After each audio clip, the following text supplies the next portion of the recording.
Friends, आज मैं आपको जो कहानी सुना रही हूँ उसका नाम है सबसे बड़ा त्याग किसका है। तो कहानी को ध्यान से सुनिएगा। अगर आप स्टोरी पूरी सुनेंगे तभी आपको मालूम पड़ेगा। तो जल्दी इस वीडियो को लाइक कीजिए और कमेंट कीजिए।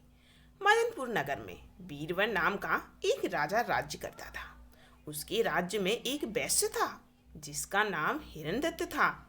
उसके मदन सेना नाम की एक कन्या थी। एक दिन मदन सेना अपनी सखियों के साथ बाग में गई। वहां संयोग से सोमदत्त नामक सेठ का लड़का धर्मदत्त अपने मित्र के साथ आया हुआ था। वह मदन सेना को देखते ही उससे प्रेम करने लगा। घर लौटकर वह सारी रात उसके लिए बेचैन रहा। अगले दिन वह फिर बाग में गया। मदन सेना वहां अकेली बैठी थी। उसके पास जाकर उसने कहा, तुम मुझसे प्यार नहीं करोगी तो मैं प्राण दे दूंगा। मदन सेना ने जवाब दिया, आज से 5वें दिन मेरी शादी होने वाली है, मैं तुम्हारी नहीं हो सकती। वह बोला, मैं तुम्हारे बिना जीवित नहीं रह सकता। मदन सेना डर गई। बोली, अच्छी बात है, मेरा ब्याह हो जाने दो। मैं अपने पति के पास जाने से पहले तुमसे जरूर मिलूंगी। वचन देकर मदन सेना डर गई। उसका विवाह हो गया और वह अपने पति के पास गई तो उदास होकर बोली, आप मुझ पर विश्वास करें और मुझे अभय दान दें तो एक बात कहूँ। पति ने विश्वास दिलाया तो उसने सारी बात कह सुनाई।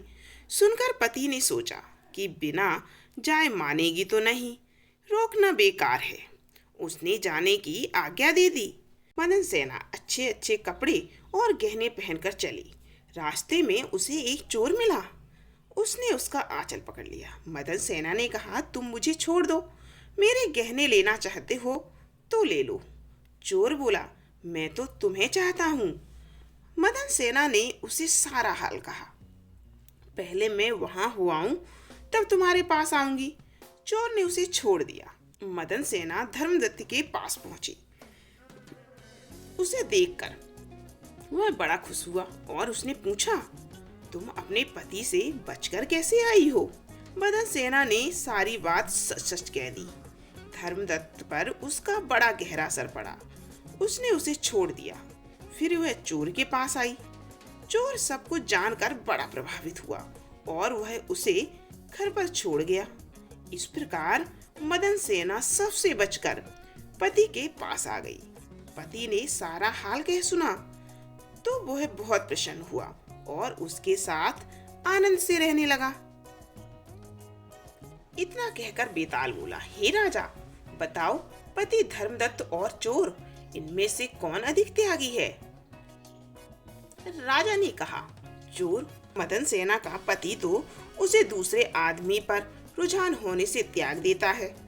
धर्मदत्त उसे इसलिए छोड़ देता है कि उसका मन बदल गया था। फिर उसे यह भी डर रहा होगा कि कहीं उसका पति राजा से कहकर दंड ना दिलवा दे। लेकिन चोर का किसी को पता ना था, फिर भी उसने छोड़ दिया।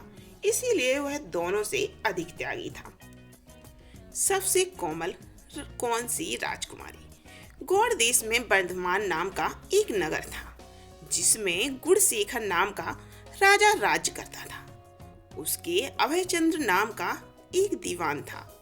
उस दीवान के समझाने से राजा ने अपने राज्य में शिव और विष्णु की पूजा, गोदान, भूदान, पिंडदान आदि सब बंद कर दिए। नगर में डोडी पिटवा दी कि जो भी ये काम करेगा उसका सब कुछ छीनकर उसे नगर से निकाल दिया जाएगा। एक दिन दीवान ने कहा, महाराज, अगर कोई किसी को दुख पहुंचाता है और उसके प्राण लेता है तो पाप से उनका जन्म मरण नहीं छूटता। वह बार बार जन्म लेता है और मरता है। इससे मनुष्य का जन्म पाकर धर्म बढ़ाना चाहिए। आदमी को हाथी से लेकर चींटी तक सबकी रक्षा करनी चाहिए। जो लोग दूसरों के दुख को नहीं समझते और उन्हें सताते हैं, उनकी इस पृथ्वी पर उम्र घटती जाती है और वे लूले, लंगड़े, काने बौने होकर जन्म लेते हैं। राजा ने कहा, ठीक है। अब दीवान जैसे कहता है राजा वैसे ही करता है। देवयोग से एक दिन राजा मर गया।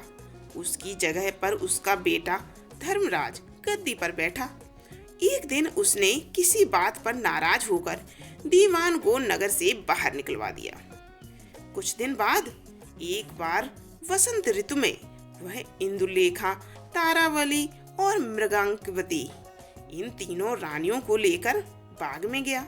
वहां जब उसने इंदुलेखा के बाल पकड़े तो उसके कान में लगा हुआ कमल उसकी जांघ पर गिर गया। कमल के गिरते ही उसकी जांघ में घाव हो गया और वह बेहोश हो गई। बहुत इलाज हुआ तब वह ठीक हुई।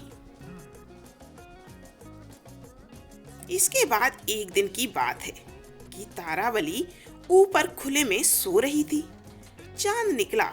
जैसे ही उसकी चांदनी तारावली के शरीर पर पड़ी, तारावली के शरीर पर फफोले पड़ गए। कई दिन के इलाज के बाद उसे आराम हुआ। इसके बाद एक दिन किसी के घर में मूसलों से धान कूटने की आवाज हुई। सुनते ही मृगांकवती के हाथों में छाले पड़ गई। इलाज हुआ तब जाकर मृगांकवती ठीक हुई। इतनी कथा सुनाकर बेताल ने पूछा, महाराज बताइए, उन तीनों में सबसे ज्यादा कोमल कौन थी? राजा ने कहा, मृगांकवती, क्योंकि पहली दो के घाव और छाले कमल और चांदनी के छूने से हुए थे। तीसरी ने मसल को छुआ भी नहीं और छाले पड़ गए, वही सबसे अधिक सुकुमार हुई। राजा के इतना कहते ही बेताल 9-11 हो गया। तो कैसी लगी ये कहानी? जल्दी कमेंट कीजिए, फिर मिलते हैं अगली कहानी में।